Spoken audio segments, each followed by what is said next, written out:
Hey students, study with Archana Sharma channel में आपका स्वागत है। हमारा मूलाधिकार टॉपिक चल रहा था। मूलाधिकार पे पार्ट 1 वीडियो हम पहले ला चुके हैं, जिसमें मूलाधिकार क्या है, इसकी विशेषताएं क्या है, छोटे छोटे क्वेश्चंस क्या बन सकते हैं इसमें, उसका इतिहास क्या है, और अनुच्छेद 12 और 13 ये सब हमने पार्ट 1 मूलाधिकार वीडियो में कंप्लीट किया है। अगर ये नहीं पता है तो आप पार्ट 1 वीडियो देख लीजिए। अब हम आगे की बात करेंगे। आज हम बात करेंगे अनुच्छेद 14 से शुरू करेंगे। 12-13 कंप्लीट हो गया है। हाँ, 13 अनुच्छेद में हमने 3 सिद्धांतों की बात की थी ना, आच्छादन का सिद्धांत, पृथक्करणीयता का सिद्धांत और तीसरा था अधित्याग का सिद्धांत, है ना, जो विधियों का शून्य घोषित करने की बात थी उसमें। तो अपन ने पिछले वीडियो में आच्छादन और पृथक्करणीयता सिद्धांत समझ लिया था, अधित्याग सिद्धांत उसमें रह रहा था। पहले वो समझते हैं, फिर आगे के चलेंगे। ठीक है, चलिए। अधित्याग सिद्धांत क्या होता है कि अधित्याग सिद्धांत भारत में है। इसका मतलब है कि भारतीय संविधान से प्राप्त ये मौलिक अधिकार कोई भी व्यक्ति स्वेच्छा से त्याग नहीं कर सकता। ठीक है, हालांकि अमेरिकी संविधान में क्या है कि त्याग कर सकता है, पर भारतीय संविधान में क्या है कि त्याग नहीं कर सकता स्वेच्छा से स्वयं व्यक्ति। ठीक है, संविधान ने उसे दिए, उसे रखने ही होंगे। ये है अधित्याग का सिद्धांत। तो अनुच्छेद 13 अभी कंप्लीट होता है। अब हम बात करते हैं अनुच्छेद 14 से। हम बात करेंगे आज समता के अधिकार की, जो 14 से लेके 18 तक है। राइट, समानता का अधिकार या समता का अधिकार इसे कहा जाता है। इसमें 14 से 18 तक अनुच्छेद है। अनुच्छेद 14 विधि के समक्ष समानता, विधिक समानता की बात करता है। अनुच्छेद 15 जो विभेद का निषेध करता है, मतलब सामाजिक समानता की बात करता है। अभी समझेंगे अपन, धर्म, मूल, वंश, जाति, लिंग, जन्म स्थान के आधार पर विभेद का निषेध। अनुच्छेद 16 लोक नियोजन में अवसर की समानता की बात करता है, मतलब अवसर की समानता देता है। अनुच्छेद 17 अस्पृश्यता का अंत, मतलब सामाजिक समानता की बात कर रहा है। और अनुच्छेद 18 उपाधियों का अंत, मतलब प्रतिष्ठा की समानता की बात कर रहा है। ठीक है, चलिए शुरू करते हैं। सबसे पहले विधिक समानता की, अनुच्छेद 14 की। अनुच्छेद 14 क्लियर कर लेते हैं। देखिए, अनुच्छेद 14 में क्या है, विधिक समानता की बात की गई है। किसकी बात की गई है? विधिक समानता की बात की गई है। राइट, चलिए। अनुच्छेद 14 में कहा है, 2 सिद्धांत है इसके अंदर। पहला, विधि के समक्ष समता, और दूसरा विधियों का समान संरक्षण। इनके बारे में पहले समझ लेते हैं। ठीक है, चलिए शुरुआत करते हैं अभिप्राय से। विधि के समक्ष समता, इसका अभिप्राय क्या होगा? एक मिनट। हाँ, इसका अभिप्राय क्या होगा कि विधि के समक्ष समता से मतलब होगा कि विधि के सामने सभी समान हैं। इसे क्या कहा जाता है? Equality before law. यहाँ बिफोर से मतलब समक्ष से, ठीक है। इक्वेलिटी बिफोर लॉ मतलब कानून के समक्ष सभी समान हैं। किसी को कोई विशेषाधिकार नहीं है, किसी के साथ कोई विशेष बर्ताव नहीं होगा। कानून के समक्ष सभी के साथ समान व्यवहार होगा। ये कौन कहता है? कानून के समक्ष समता का सिद्धांत। जबकि ये दूसरा सिद्धांत क्या कह रहा है? ये कह रहा है कि विधियों का समान संरक्षण होगा। मतलब इस सिद्धांत के आधार पर क्या कहा गया है? अगर इसे हम कहें तो ये कहेंगे इक्वल प्रोटेक्शन ऑफ लॉज। ठीक है, इक्वल प्रोटेक्शन ऑफ लॉज, विधियों का समान संरक्षण। इसमें ये कहा है कि समान परिस्थितियों वाले व्यक्तियों के साथ समान व्यवहार किया जाएगा, असमान परिस्थितियों वाले व्यक्ति के साथ असमान व्यवहार किया जाएगा। अभी एक्सप्लेन करेंगे। मेनली इसका अभिप्राय यही होता है। ठीक है, और आगे समझते हैं।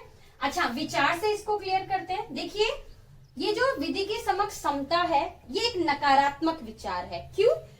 क्योंकि ये जो वंचित वर्ग है, पिछड़े वर्ग है, या कहीं गरीब हैं, ठीक है, ऐसे लोगों को भी बाकी लोगों के साथ समान व्यवहार की बात करता है, जो कि उचित नहीं है ना। विशेषाधिकार को नकारता है। इसलिए ये क्या है? ये नकारात्मक विचार है। क्या है? नकारात्मक विचार है। विधि के समक्ष समता। वहीं विधियों का समान संरक्षण क्या है? सकारात्मक विचार है। क्यों? क्योंकि ये समान परिस्थिति वालों के साथ समान व्यवहार और असमान परिस्थिति वालों के साथ असमान व्यवहार करेगा। इसका उद्देश्य दरअसल ये है कि जो वंचित वर्ग है उसको समाज की मुख्य धारा में शामिल किया जाए, है ना। कोई जिसे विशेष परिस्थितियां हैं उसे कुछ अलग से विशेष अधिकार मुहैया कराए जाए जिससे कि वो सामान्य जीवन जी सके। इसमें क्या होता है कि उच्च वर्ग जो क्षमतावान है उन्हें लगता है कि उनके साथ भेदभाव हो गया क्योंकि औरों को अधिक सुविधाएं दी जा रही है, लेकिन ये भेदभाव प्रतिलोम भेदभाव कहलाता है। जब हम आरक्षण की बात करेंगे तो इसे और क्लियर करेंगे। प्रतिलोम भेदभाव कहलाता है या इसे कहें तार्किक भेदभाव कहलाता है। तो ये सकारात्मक विचार है, जो समान लोगों की परिस्थितियां उनके साथ समान व्यवहार, ठीक है, और असमान और समान के साथ अगर अलग अलग परिस्थितियां तो उनके साथ असमान व्यवहार होगा आपस में, ठीक है। समान व्यवहार हो ही नहीं सकता क्योंकि परिस्थितियां ही अलग अलग हैं, ठीक है। उसके बाद हम बात करते हैं कि ये दोनों सिद्धांत प्रभावित किससे है। देखो, ये जो विधि के समक्ष समता सिद्धांत है ना, ये डायसी का एक सिद्धांत है। विधि के समक्ष समानता या विधि का शासन, इससे प्रभावित है। विधि के समक्ष समता सिद्धांत ब्रिटेन से प्रभावित है। हालांकि BN राव ने जब संविधान के स्रोतों का उल्लेख किया तो उन्होंने संविधान के अंदर इस मौलिक अधिकार के लिए जर्मनी के बीमर संविधान का उल्लेख किया कि उससे ये प्रभावित है, ठीक है। तो आप ये भी ध्यान रखिएगा। वैसे मोटे तौर पर ब्रिटेन से प्रभावित माना जाता है, पर संविधान में ये उल्लेख है तो हमारा ये भाग उससे प्रभावित भी है, ठीक है। और हम बात कर रहे हैं विधियों के समान संरक्षण की, तो ये अमेरिका से प्रभावित है, ठीक है। ये ब्रिटेन से प्रभावित है और ये अमेरिका से प्रभावित है। यहां तक क्लियर हो गया, ठीक है। चलिए, अब ये दोनों चीज क्लियर हो गई। अब ये कह रहे हैं कि विधि के समक्ष सब समान है। क्या वास्तविकता में सब समक्ष समान हो सकते हैं? हाँ, कोई जरूरतमंद या गरीब व्यक्ति जिसकी परिस्थिति बहुत अलग है और कोई अमीर व्यक्ति जिसकी परिस्थिति बहुत अलग है, क्या दोनों के साथ सेम कानून में काम किया जाना चाहिए? क्या ये उचित है? नहीं है। कुछ विशेषाधिकार तो हमें देने ही पड़ते हैं, ठीक है। विधि के समक्ष समानता जो है, इस पर कुछ अपवाद हैं जो संविधान में उल्लिखित हैं। उन अपवादों को क्लियर कर लेते हैं। कई बार क्वेश्चन बन जाता है विधि के समक्ष समता में क्या ये अपवाद हैं, तो हमें वो टिक करने पड़ते हैं, ठीक है। चलिए, अपवाद की बात करते हैं। विधि के समक्ष समता में पहला अनुच्छेद 331। मैं बार बार कहती हूँ अनुच्छेद याद करने ही होंगे। आप वीडियो देखिए, हर अनुच्छेद का थोड़ा बहुत इंट्रो दिया हुआ है, थोड़ा बहुत हर अनुच्छेद के बारे में जानकारी होनी चाहिए, ठीक है, तभी कॉन्सेप्ट्स क्लियर होते हैं। तो अनुच्छेद 361 किससे संबंधित है? ये संबंधित है राष्ट्रपति और राज्यपाल से, ठीक है। किससे संबंधित है? राष्ट्रपति और राज्यपाल से। इनको विशेषाधिकार दिए गए हैं, इन पर विधि के समक्ष समता लागू नहीं होती है। देखो, पहले तो इन पद का महत्व समझो आप। राष्ट्रपति और राज्यपाल अपने देश की महानता के परिचायक हैं, ठीक है। हमारे देश के परिचायक हैं ये। जब विदेशों में राष्ट्रपति जाते हैं तो भारत क्या है, भारत उनसे जाना जाता है ना। उस पोस्ट की महानता के कारण विधि के समक्ष समता से उनको परे रखा गया है। कैसे? इसमें 3 चीजें हैं। पहली चीज की बात करते हैं, राष्ट्रपति और राज्यपाल अपनी शक्तियों पर किए गए कृत्य के लिए न्यायपालिका के प्रति उत्तरदायी नहीं है। बहुत टफ लैंग्वेज है, इजी में समझते हैं। देखो, होता क्या है, चाहे राष्ट्रपति हो चाहे राज्यपाल, गवर्नमेंट उनके नाम से काम करती है, उनके साइन के बाद अधिनियम बनता है, पर वाकई में कानून कौन बना रहा है, इन शक्तियों का प्रयोग कौन कर रहा है? भारत के संदर्भ में बात हो रही है, गवर्नमेंट, राइट, मंत्रिमंडल। कानून संसद से पास होते हैं।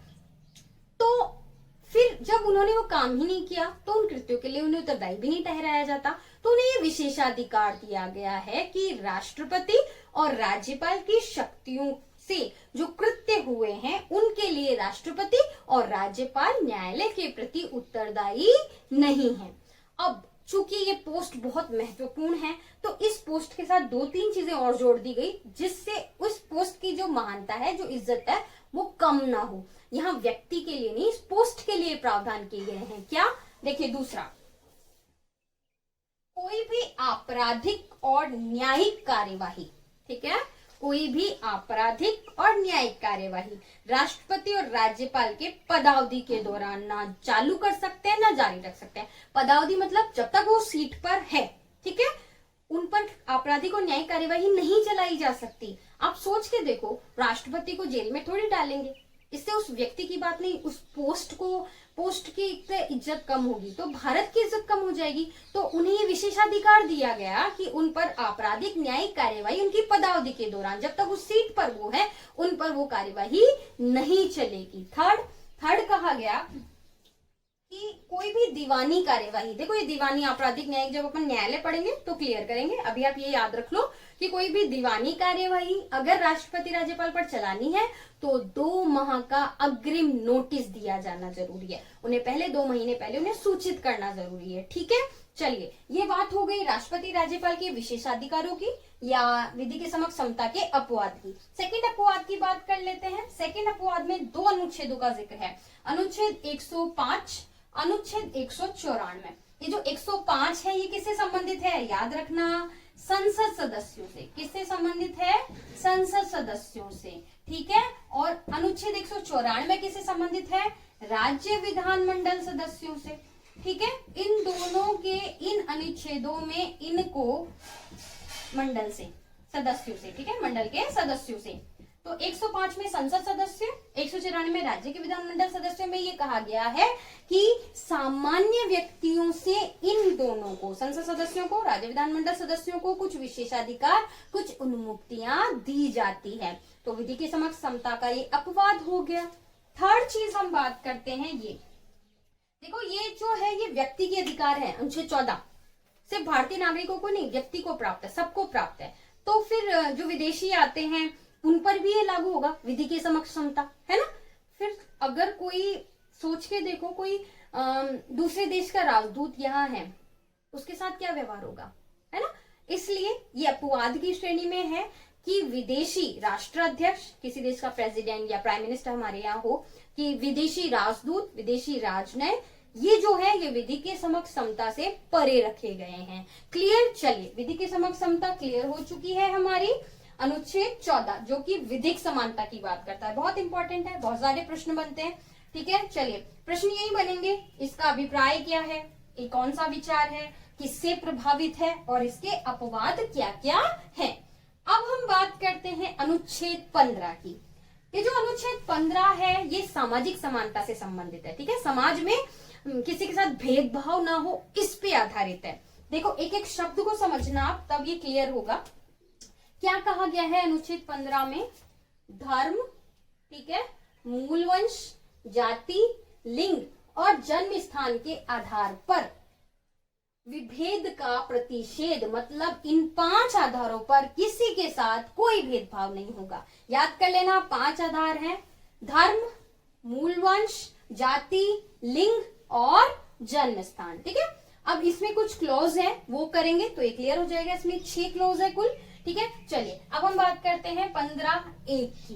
ये जो 15(1) है ये किसको दिया जा रहा है, राज्य के विरुद्ध, राज्य को निर्देश दे रहे हैं इसमें, राज्य के विरुद्ध। इसमें क्या है, इसमें ये है, राज्य को निर्देश दे रहे हैं इसमें, राज्य के विरुद्ध। इसमें क्या है, इसमें ये है कि राज्य के द्वारा नागरिकों के साथ केवल, इसमें शब्द क्या जुड़ा है, केवल, राज्य के द्वारा नागरिकों के साथ केवल धर्म, मूल, वंश, जाति, लिंग, जन्म स्थान के आधार पर कोई भेद नहीं होगा, ठीक है। अब केवल शब्द से क्या समझा हमने कि इन 5 आधारों पर तो भेदभाव नहीं होगा, पर अन्य कोई आधार हो सकते हैं जिन पर भेदभाव हो। 2 की देखो, 15(1) राज्य के विरुद्ध था, 15(2) किसके विरुद्ध है, व्यक्ति के विरुद्ध। ये डिफरेंस याद रख लोगे ना तो अपने आप क्लियर हो जाएगा, चीजें जुड़ी हुई हैं, बस ये मोटे तौर पे थोड़ा सा अंतर है। व्यक्ति के विरुद्ध या निजी संस्थानों को इसमें कहा गया है, इसमें कहा गया है कि व्यक्ति को निर्देश दिया गया है कि एक दुकान या सार्वजनिक स्थल, होटल, मनोरंजन स्थल पर, दूसरा है पूर्णतः और अंशतः राज्य द्वारा पोषित तालाब, कुआं या सार्वजनिक समागम, मतलब सार्वजनिक स्थल पर किसी भी पर जनता के लिए, जो सबके लिए है, ऐसे स्थानों पर किसी के साथ धर्म, मूल, वंश, जाति, लिंग, जन्म स्थान के आधार पर भेदभाव नहीं होगा। क्लियर है? आप किसी मंदिर में जाना है या किसी कुएं का यूज करना है तो जाति के आधार पर भेदभाव नहीं हो सकता, लिंग के आधार पर भेदभाव नहीं हो सकता। क्यों? क्योंकि अनुच्छेद 15(2) में कहा है, देखो 15(1) में राज्य को कहा है कि आप भेदभाव नहीं करोगे, 15(2) में व्यक्ति को कहा है, प्राइवेट एजेंसीज को कहा है कि आप सार्वजनिक प्लेस पे किसी के साथ इन आधारों पर भेदभाव नहीं कर सकते। अभी लेटेस्ट केरल का सबरीमाला जो हुआ उसमें क्या था, महिलाओं को मंदिर में नहीं जाने दिया जा रहा था, तो लिंग के आधार पर भेदभाव था, वो इसी के आधार पर याचिका दायर की गई थी। ठीक है, 15(2) के आधार पर। चलिए अब हम बात करते हैं 15(3) की। ये जो 15(3) है, आप ऐसे याद रखो कि ये इन दो का अपवाद है। ठीक है, क्योंकि समानता के थोड़ा सा आगे जाके है बात करेंगे, अपवाद कहलाएगा। क्यों? क्योंकि इसके अंदर महिला और बच्चों के लिए विशेष प्रावधान की बात की गई है, लेकिन ये असमानता का परिचायक नहीं है। 15(3) ने क्या कहा कि महिला और बच्चों के उत्थान के लिए कुछ विशेष प्रावधान किए जा सकते हैं, पर वो असमानता का परिचायक नहीं है या समानता का उल्लंघन नहीं है, अपवाद स्वरूप इसे मान लीजिए। और ये जरूरी है, एग्जाम्पल से समझे तो देखो घरेलू हिंसा अधिनियम आया है ना, उसकी जरूरत थी इसीलिए आया। और किस बेस पे आया? 15(3) के बेसिस पे वो आया कि महिलाओं के उत्थान के लिए, उनके शोषण से बचाने के लिए आप विशेष प्रावधान कर सकते हैं। या बात करें मैटरनिटी लीव की, जब स्त्री को बच्चा होता है तो उसे मैटरनिटी लीव दी जाती है, तो जेंट्स ये कह सकते हैं कि इनको इतनी लंबी मातृत्व अवकाश और हमें इतना छोटा पितृत्व अवकाश, है ना, लिंग के आधार पर भेद हो गया। पर यह भेद नहीं है। क्यों नहीं है? क्योंकि वो जो उस समय की विशेष शारीरिक संरचना है उनकी, उन्होंने नया जीवन दिया है, उस नया जीवन को देने पर उन्हें पुनः वापस से उस रिकवरी मोड पे आना है, नए जीवन का ध्यान रखना है, तो उन्हें मैटरनिटी लीव की जरूरत है। तो ये चीज उन्हें 15(3) के अकॉर्डिंग दी जा रही है और ये समानता का कहीं कोई विरोध नहीं कर रही है। क्लियर? चलिए ये 3 पॉइंट क्लियर हो गए। अब जो मैं कराने जा रही हूँ 15(4), 15(5) और 15(6) ये संविधान में बाद में जोड़े गए और इनका उद्देश्य क्या है? सामाजिक शैक्षिक दृष्टि से पिछड़े वर्ग हेतु विशेष उपबंध। ठीक है, चलिए अब हम बात करते हैं 15(4) की।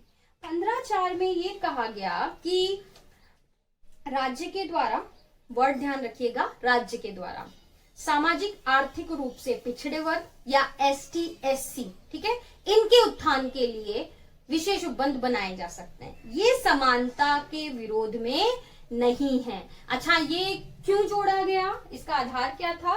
ये मद्रास राज्य वर्सेस चंपक दोरई राजनीतिक वाद आया था। ठीक है, इसके आधार पर पहले संविधान संशोधन 1951 द्वारा 15(4) को जोड़ा गया। आपको याद रखना होगा किस केस के कारण और किस संशोधन से ये जुड़ा। ठीक है, पहला संविधान संशोधन 1951 द्वारा ये जोड़ा गया। अब हम बात करते हैं 15(5) की। देखो 15(5) में क्या कहा गया है? लैंग्वेज वही है, थोड़ा सा अंतर है। सामाजिक आर्थिक शैक्षणिक आधार पर राज्य या और कोई किसी भी सामाजिक आर्थिक पिछड़े वर्ग ST SC के उत्थान के लिए, ठीक है, केंद्रीय शिक्षण संस्थान, निजी शिक्षण संस्थानों में जो क्या बोलते हैं संस्थाओं में, इनके लिए अलग से आरक्षण की व्यवस्था की जा सकती है। ये निजी शिक्षण संस्थानों की बात हो गई, ये राज्य की बात हो रही थी 15(4) में। अभी 15(5) में निजी शिक्षण संस्थानों को कहा गया कि आप इनके उत्थान के लिए अलग से आरक्षण दे सकते हैं। ये समानता का परिचायक नहीं है। ठीक है, और ये जो है ये कब जोड़ा गया? ये जोड़ा गया 93वां संविधान संशोधन 2005 के द्वारा। हालांकि ये चीज अल्पसंख्यक शैक्षणिक संस्थानों पर लागू नहीं होती, वो इसका अपवाद है, ये भी ध्यान रखिएगा। ठीक है, तो 15(5) कब जोड़ा गया? 93वां संविधान संशोधन 2005 के द्वारा। अभी लास्ट और बहुत फ्रेश की बात करते हैं 15(6). 15(6) संबंधित है EWS से, इकोनॉमिक वीकर सेक्शन। ठीक है, इकोनॉमिक वीकर सेक्शन लेटेस्ट प्रावधान हुआ है। ये कब जोड़ा गया? 103वें संविधान संशोधन 2019 के द्वारा। ठीक है, अभी हमारा अनुच्छेद 14, 15 क्लियर हो गया। अभी 16, 17, 18 रहा है, नेक्स्ट वीडियो में करते हैं। ठीक है, थैंक यू, आपने वीडियो देखा। प्लीज मेरे वीडियोस को लाइक कीजिए, शेयर कीजिए, मेरे चैनल को सब्सक्राइब कीजिए। Thank you.